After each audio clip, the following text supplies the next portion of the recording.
Forte São José, visto por muitos como um simples ilhéu.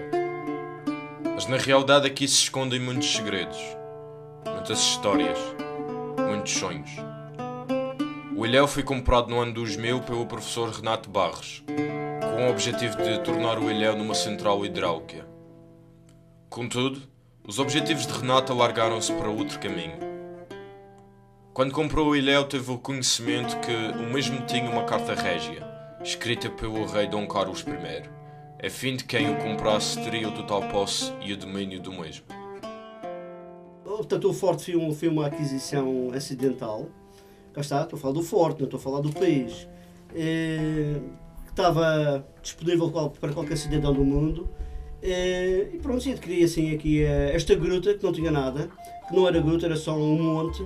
E afinal, por baixo desse monte havia a tal história, que é a história que é verdadeira e que antes era falsa. Portanto, a vida tem esta surpresa, que estarmos a ver sempre histórias que afinal não eram falsas, que são verdadeiras. Visto isto, quis tornar o ilhéu independente da Madeira e de Portugal, formando assim o Principado da Pontinha. O forte foi construído no século XV pelos descobridores portugueses, formando assim o primeiro porto de todo o Oceano Atlântico. O forte também foi o local de estadia para muitos personagens protagonistas da história marítima, como João Gonçalves Jarco, Tristão Vaz Teixeira, Cristóvão Colombo, James Cook, entre outros. As pessoas ficam um pouco surpreendidas, naturalmente, penso eu, mas a vida tem estas vicissitudes, não é? Da pessoa ter a determinada altura um bem que pode dar frutos. Eu, se tiver em casa uma laranjeira, vai dar laranjas. E eu, se tiver uma pereira, vai dar peras, não é? E neste caso, se tenho um ilhéu, não vai dar ilhéuzitos, não é? Mas posso, com a prerrogativa da Carta Régia, que é o documento do rei, quando vendeu o ilhéu, poder fazer o que eu quiser. E é nessa perspectiva de poder fazer o que quiser, da posse e o domínio desta ilha, que, à luz do direito internacional público, se pode criar efetivamente um país. Também serviu de quartel-general das tropas britânicas entre 1801 a 1807, durante as invasões francesas. E foi em 1903 que o rei Dom Carlos I pôs à venda o ilhéu em asta pública, acompanhado de uma carta régia. Essa carta que dá a permissão de independência de um território. Os compradores foram a Blandy Brothers, que utilizou o forte como um depósito de carvão, combustíveis e mercadorias. Falta salientar que em 1921 foi considerado um dos mais importantes depósitos da Europa. Essa pergunta que está a fazer, já fizeram em 1400 a do Afonso Henriques. Também lhe perguntaram qual era o futuro do reino de Portugal. E passados estes anos todos, estes 800 anos, afinal estamos a falar de 1200, o futuro é este presente. A magia da vida é isso, é que não se pode prever o futuro. Mas com os conhecimentos, com as novas tecnologias que vêm aí, eu penso que o futuro é imprevisível. Quem é que diria, por exemplo, que há 50 anos era possível falar com alguém do outro lado do mundo através de uma coisa portátil?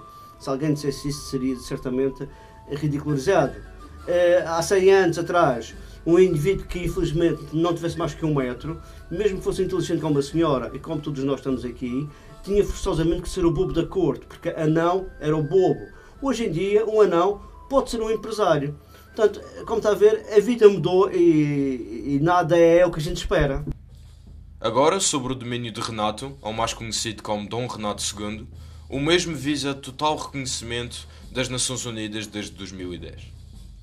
Desde a sua ascensão ao trono fortense, o mesmo autorizou uma série de investigações arqueológicas a fim de recuperar património fortense, que tinha sido destruído durante a construção do Pontinho.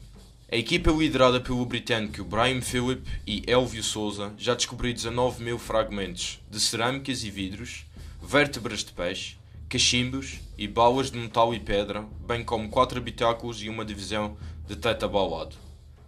Atualmente todas elas partes inacessíveis do forte. Liberdade. Daqui poder fazer o que quiser. Claro que eu sei, a minha liberdade tem limites, para mim, dentro de uma convenção de cidadão do mundo, não é?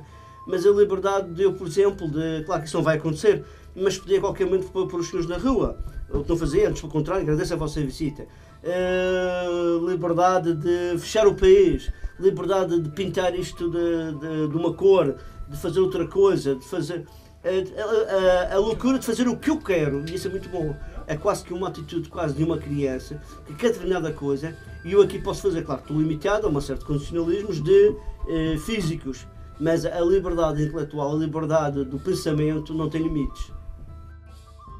Forte São José, o diamante que ilumina a pérola do Atlântico.